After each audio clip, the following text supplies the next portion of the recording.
Hai, salam sejahtera dan selamat datang ke Dapur Shaila.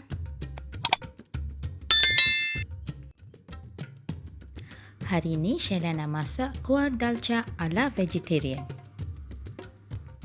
Kuah ni juga amat sesuai untuk pengamal diet jenis vegan.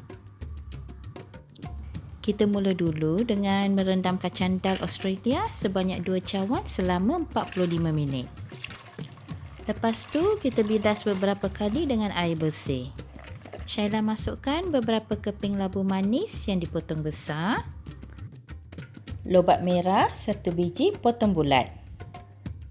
Ubi kentang 2 biji potong 4. Terung bulat 2 biji potong 4.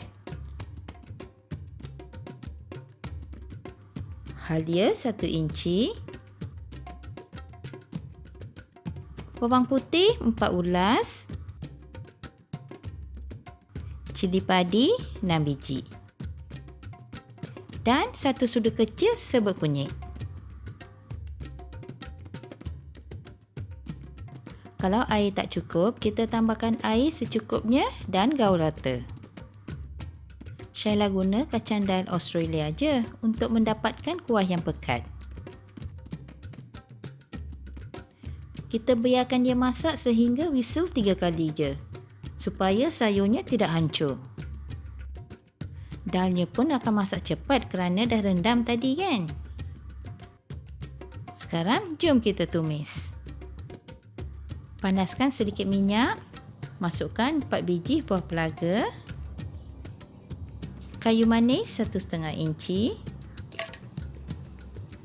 bunga cengkeh 2 kuntung. Kita guna api kecil sahaja dan tumis sehingga naik wangi.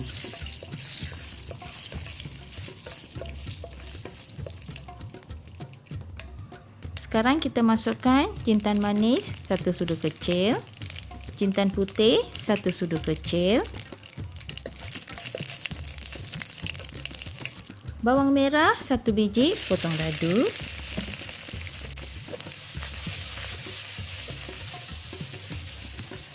cili kering 2 tangkai potong 2.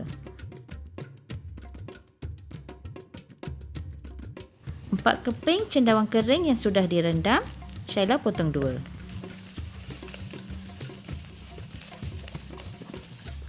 Masukkan sedikit air supaya tidak hangus. Bila semua bahan-bahan ni semua dah naik wangi, kita masukkan serbuk jintan manis 1 sudu kecil, serbuk jintan putih 1 sudu kecil, serbuk cili kering 1 sudu besar, serbuk kari dal 2 sudu besar. Jika anda baru ke Dapur Shaila, sila luangkan sedikit masa untuk subscribe dan jangan lupa tekan butang loceng untuk menonton video terbaru Shaila. Kita tuang sedikit air, kacau dan biarkan ia mendidih seketika.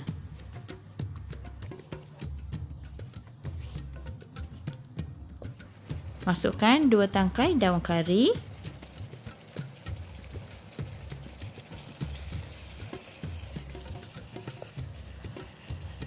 tomato 1 biji besar dipotong 6, kacau sehingga tomato lembut sedikit.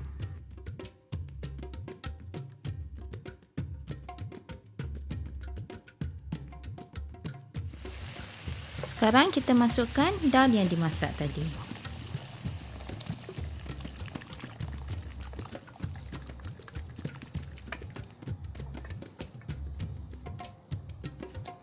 Kacau sehingga semuanya bercampur. Kalau ada kacang kelor, lagi sedap. Tapi pokok Shaila tak ada pula.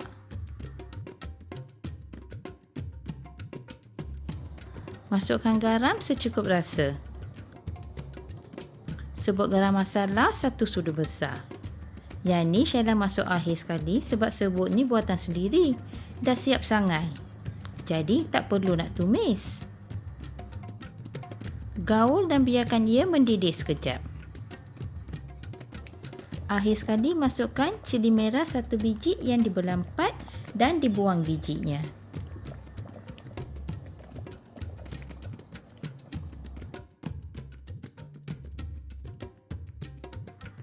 Ini dia, kuah dalca vegetarian dah siap.